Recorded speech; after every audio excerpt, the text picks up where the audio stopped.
নমস্কাৰ বন্ধুসকল, পথাৰো আমাৰ বজাৰো আমাৰ শীৰ্ষক মোৰ এই এপিছডৰ কাৰণে আজি ওলাইছোঁ জোনাই মহকুমাৰ অন্তৰ্গত ৰাজাখানা গাঁও পঞ্চায়তৰ ৩ নং ৰায়েং বালিজান গাঁৱলৈ শ্ৰী বীৰেন পেগু ডাঙৰীয়াৰ বাগানৰ আজি সম্পূৰ্ণ পৰিৱেশ মই দেখুৱাবলৈ গৈ আছোঁ।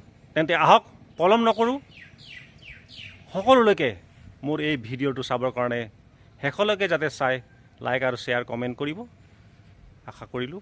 সম্পূৰ্ণ ভিডিঅ'টো চাই থাকিব। এয়া বন্ধুসকল, আমি আমাৰ আজি উদ্দেশ্য আছিলে আমাৰ ৩ নং ৰায়েং বালিজানৰ আদৰ্শ খেতিয়ক বীৰেন পেগু ডাঙৰীয়াৰ আমি এই বাৰীলৈ আমি প্ৰৱেশ কৰি আছোঁ। লগত আছে তেখেত। সমগ্ৰ পৰিৱেশ আজি আপোনালোকক দেখুৱাম যে তেখেতৰ বাৰীত আচলতে কি আছে, কি লগাইছে, সমগ্ৰ পৰিৱেশ প্ৰথমতে দেখুৱাম। আমি গৈ আছোঁ তেখেতৰ পিছে পিছে। এয়া সুন্দৰ বাৰী। তেখেতৰ ইয়াত এনেধৰণৰ টকৌ গছ কেইবাশও আছে। এই চাওক, আচলতে এই টকৌ গছ আমাৰ বহুত ফেমাছ, এইটো অৰুণাচলত পোৱা যায়। হয় বন্ধুসকল, ইতিমধ্যে এই তেখেতৰ যিটো ৩ নং ৰায়েং বালিজান জোনাইৰ নিবাসী বীৰেন পেগু ডাঙৰীয়াৰ যিটো বৃহৎ এই নেমু গছৰ বাগানত, অৰ্থাৎ অকল নেমু বুলিয়ে নহয়, তেখেতে আচলতে বিভিন্ন ধৰণৰ ফল মূলৰ খেতি কৰে। আনাৰস খেতি আছে ইয়াত, তেখেতে তামোল পুলি বহুত ৰুইছে। আৰু এই টকৌ গছ আচলতে এইবিলাক অৰুণাচলত পায়, আপোনালোকে জানে সকলোৱে। প্ৰথমতে এই অঞ্চলত আমি টকৌ পাতেৰে ঘৰ বনাইছিলোঁ।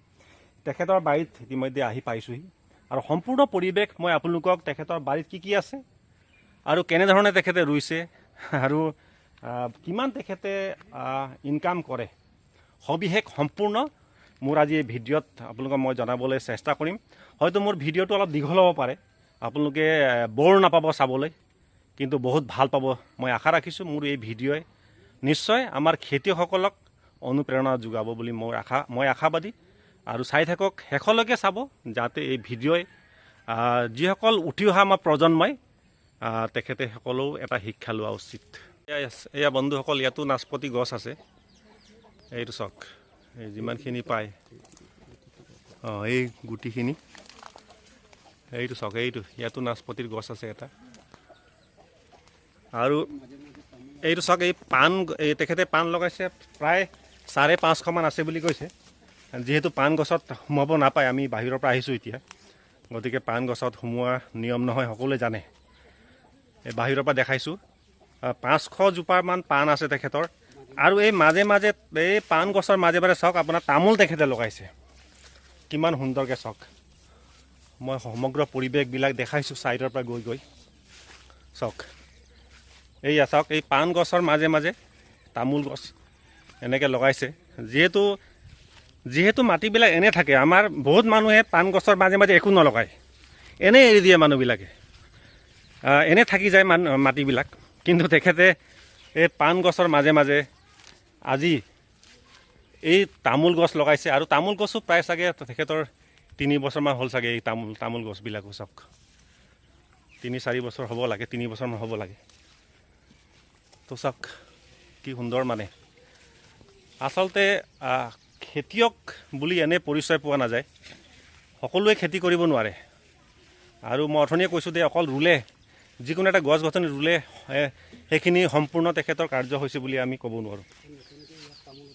নতুনকৈ হয়, আচ্ছা, ইয়াত ন, হয়, এইটো নতুনকৈ তেখেতে তামোল বাগান এটা বনাইছে। আৰু মাজে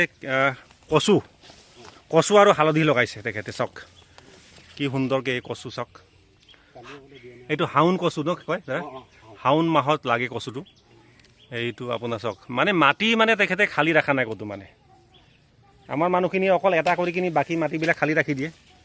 কিন্তু এই পদ্ধতিবিলাক আমি কিন্তু শিকিব লাগিব, পদ্ধতি জানিব লাগিব। এনেই আপোনাৰ আছে বুলি ৰুই থাকিলে নহ'ব, কিছুমান পদ্ধতি নিয়ম নীতি আছে এইবিলাক গছ গছনি ৰোৱাৰ।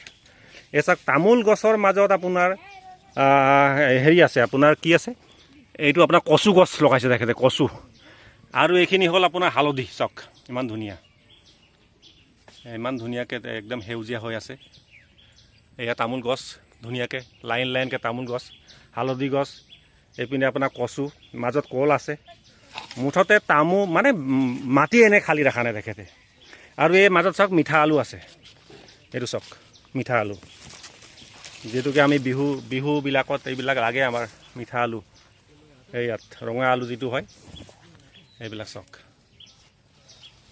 মানে কি সুন্দৰ মানে এইটো মানে ভাষা নাই ক'বলৈ ইমান ধুনীয়াকৈ তেখেতে কৰিছে যে মানে একদম বৈজ্ঞানিক পদ্ধতিত তেখেতে খেতি কৰিছে কিন্তু সঁচাকৈ তেখেতক আমি ধন্যবাদ দিব লাগিব যে আজি তাৰিখত এনেকৈ খেতি কৰা মানুহ বহুত কম আছে চাওক কি সুন্দৰ মানে সেইটোৱে আৰু মানে এই দূৰলৈকে দেখাইছোঁ আৰু তেখেতৰ বহুত গছ গছনি আছে যিমানখিনি ঢুকি পাইছে কেমেৰাত চাওক বন্ধুসকল কি ধুনীয়া পৰিপাটি খেতি আচলতে আৰু বহুত আছে দেখাবলগীয়া তেখেতৰ আচলতে কৈ শেষ কৰিব নোৱাৰে এতিয়া আমি তেখেতৰ কিছুমান সাক্ষাৎকাৰ ল'ম যে তেখেতে এই খেতি কৰিবলৈ কেনেকৈ শিকিলে বা চৰকাৰৰ পৰা সুবিধা পাইছে নে নাই সকলো কথা আজিৰ এই মোৰ সাক্ষাৎকাৰত মই আপোনালোকক জনাম এতিয়া আমি তেখেতৰ ঘৰলৈ গৈ আছোঁ সাক্ষাৎকাৰটি আমি গ্ৰহণ কৰিম চাই থাকিব হয় বন্ধুসকল এইটো হ'ল তেখেতৰ এই নাচপতিৰ গছ আছে আৰু ইয়াত দেখিছে আপোনালোকে গুটি বহুত লাগিছে মানে একদম জাক জাক গুটি লাগিছে এই নাচপতিৰ গছ আৰু সেইটো চাইডে আপোনালোকে দেখিছে তামোল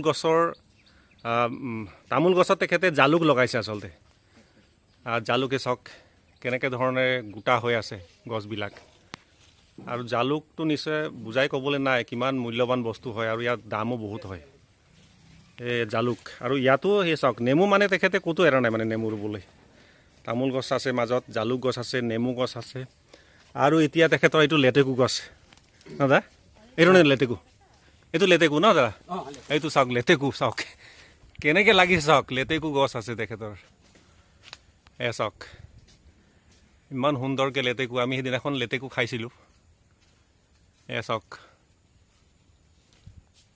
পূৰা একদম গোটা গোটা মাৰি আছে লেটেকুবিলাক এই ওপৰলৈ যিমানখিনি ঢুকি পায় এইটো চাওক ইয়াৰ পৰা তেখেতে উঠি যায় লেটেকু ছিঙিবলৈ বা তেখেতে নমা উঠা কৰিবৰ কাৰণে বনাই লৈছে চিৰি এয়া লেটেকু গছ তেখেতৰ চাওক এইটো চাওক আপোনাৰ এই জালুক গছ চাওক কিমান ডাঙৰ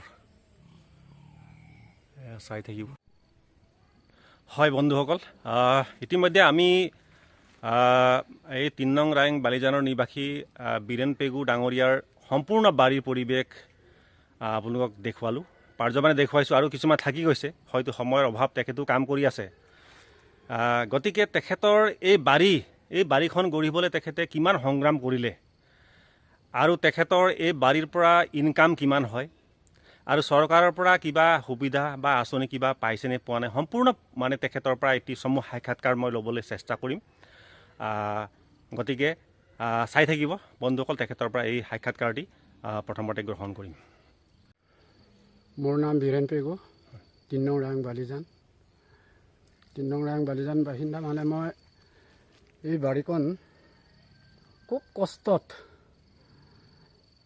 মুঠতে কষ্টটো ধৰা ক'বলৈ গ'লে কাৰণ এইটো বাম মাটিত ধান খেতি নহয় তেতিয়া মই চিন্তা কৰিলোঁ মই ইয়াত কেনেকৈ জীয়াই থাকিব লাগিব আৰু কেনেকৈ প্ৰডাকশ্যনটো ল'ম মই তেনেকৈ চিন্তা কৰি পিছত তেতিয়া ভাবিলোঁ তামোলটো লগালোঁ তামোল লগোৱাৰ পিছত আকৌ কালি জেগা থাকি গ'ল এই কালি হোৱা জেগাবিলাক এনেই থাকিবলৈ নিদিম বুলি আকৌ এক লাইন আনাৰস দিলোঁ আৰু এক লাইন আকৌ নেমু দিলোঁ আৰু তামোলবিলাক যেতিয়া ডাঙৰ হৈ গৈছে তৰপে ষ্টেপকৈ দিয়া আছে মানে ডাঙৰকৈ দিয়াবিলাক হ'ল প্ৰতিটো জোপাত কিবা আছে মানে জালুক আচ্ছা তাৰপিছত বাকী সৰু সুৰাবিলাকত এতিয়া বৰ্তমান এতিয়া পুলি লগাইছোঁ, কিন্তু ডাঙৰ নহ'লে মানে জালুকটো সোনকালে আগত গুচি যায়তো। হয় হয় সেইকাৰণে এনেকৈ আৰু মই এইবিলাক বাৰী ফচল কৰি যেনে তেনে ঘৰখন চলি আছোঁ আৰু। কাৰণ ঘৰখন চলিবলৈ হ'লে আপোনাৰ দূৰত যাব লাগিব হাজিৰা কৰিবলৈ। মই হ'লে ভগৱানে যি এমুঠি দিছে ইয়াতেই মই কা খৰচটো ওলাব পাৰিছোঁ। হয় যিমান কষ্ট কৰিছোঁ মানে ভোগ কৰিবলৈ পাইছোঁ বুলি ক'ব লাগিব। হয় কাৰণ বেমাৰ আজাৰৰ পৰা ধৰি আৰু যিটো ঘৰখন চলিব, এই টকা পইচাৰ কিন্তু বৰ্তমান এতিয়া অভাৱ নাই বাৰু। হয় যিয়ে নহওক হয় পুঁজি ৰাখিব নোৱাৰিলেও ঘৰখন বাৰু চলি আছোঁ। আৰু বাকী মোৰ তেনেকুৱা মানে চৰকাৰী কিবা নাই। মানে আপুনি তাৰমানে কি চৰকাৰৰ পৰা আপুনি যে ইমান খেতি কৰি আছে, ইমান যে আপোনাৰ সংগ্ৰাম কৰিছে, আপুনি বজাৰত বস্তুবিলাক লৈ যায়, আমিও কেতিয়াবা দেখোঁ আপোনাক। আচলতে চৰকাৰৰ পৰা আপুনি কিবা একো সুবিধা পোৱা নাই নেকি? মই চৰকাৰৰ ফালৰ পৰা একো সুবিধা পোৱা নাই বুলি ক'ব লাগিব। কিয় মই এতিয়া 5 বছৰ 10 বছৰৰ ভিতৰত মেম্বাৰবিলাককো বহুতবাৰ ক'লোঁ বাৰু, হ'লে বি কোনো মানে মন কাৰণে নিদিলে। হ'লে বি মই ইমান আশা কৰা নাই আৰু হয় নিজে যিমান পাৰোঁ শক্তিয়ে এনেকুৱা কৰি কৰি এতিয়া মানে হ'লে বি সেই যিবিলাক ফচল ইয়াত প্ৰডাকশ্যন হৈছে এইটো পাইকাৰী নিদিয়ে। মই আচ্ছা নিজে বজাৰত বহোঁ, পাইকাৰী দিলে নহ'লেতো মোৰ লাভেই নাই। সেইকাৰণে মই নিজে বহোঁ বজাৰে বজাৰে। আপোনাৰ এনে এই যিটো নেমু পুলি কিমান আছে বুলি কৈছিলে? মোৰ ইয়াত নেমু প্ৰায় 500ৰ তলত নহ'ব, 500 জোপাৰ ওপৰতে আছে আপোনাৰ? ওপৰতে আছে মানে, কাৰণ দুখন বাৰী। হয় হয় নিশ্চয় সেইকাৰণে নেমুৰ পৰা পাওঁ তেনেকুৱা অলপ, আৰু টকৌ পাত্তাৰ পৰা ওলায়, হয় জালুক গুটি এই জালুকৰ পৰাও আহে, হয় আনাৰসৰ পৰাও আহে, হয় এনেকুৱা আৰু মানে গোটেইটো আৰু নিজেই মানে বজাৰে বজাৰে লৈ কিনি যেনে তেনে এনেকৈ চলি আছোঁ। আপোনাৰ এইটো ইমান ডাঙৰ এটা প্ৰকাণ্ড বাৰী আছে, তো ইয়াত আপোনাৰ এতিয়া জেওৰা আপুনি মাৰি আছে। আচলতে ইয়াত আপোনাৰ ফেঞ্চিঙৰ প্ৰয়োজন আছে, প্ৰয়োজন নিশ্চয় আছে। আমি আশা ৰাখিছোঁ আমাৰ যিটো জোনাই মহকুমাত এগ্ৰিকালচাৰ ডিপাৰ্টমেণ্ট আছে, নিশ্চয় আমিও আপোনালোকক সহায় কৰিম। যিমান পাৰে আমি পাৰ্যমানে আপোনাক সহায় কৰিবলৈ চেষ্টা কৰিম। আপুনি যোগাযোগ ৰাখিব। তো নিশ্চয় আপুনি ফেঞ্চিংটো পালেতো নথৈ আনন্দিত আপুনি হ'ব। আনন্দিত মানে আৰু বাগানটো মই আৰু আশকেৰে আৰু মই মানে বঢ়াম। হয় কাৰণ আৰু ওচৰ চুবুৰীয়া মানুহবিলাক বি মই আদৰ্শ দিয়া নিচিনা এনেকৈ কওঁ হয় বন্ধু বান্ধৱক।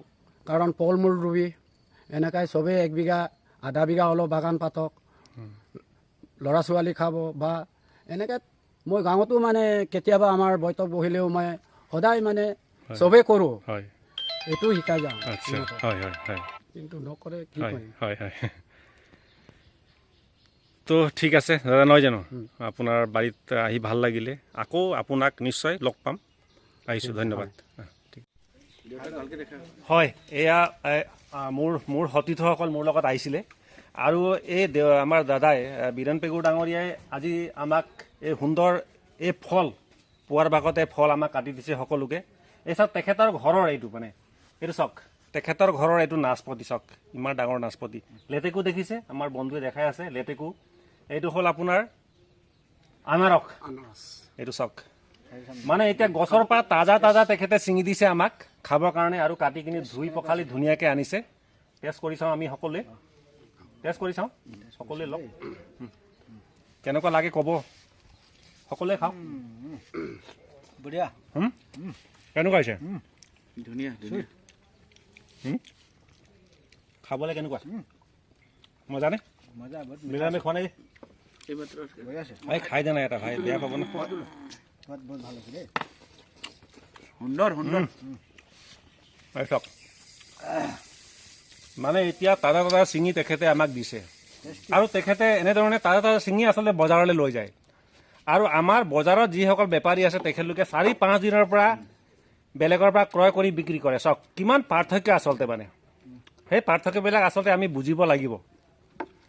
চাওক, আৰু আপুনি তাজা খাই যিটো সোৱাদ পাব, আপুনি 4 দিন ছিঙাৰ পিছত খাই যিটো সোৱাদ পাব, বহুত পাৰ্থক্য থাকে, সকলোৱে জানে।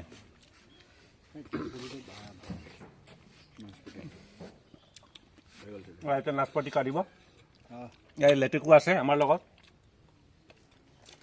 আৰু চাওক তেখেতৰ এইটো গছৰ লেটেকু হয়, তাজা বহুত ডাঙৰ জাতি এইটো। আৰু চাওক,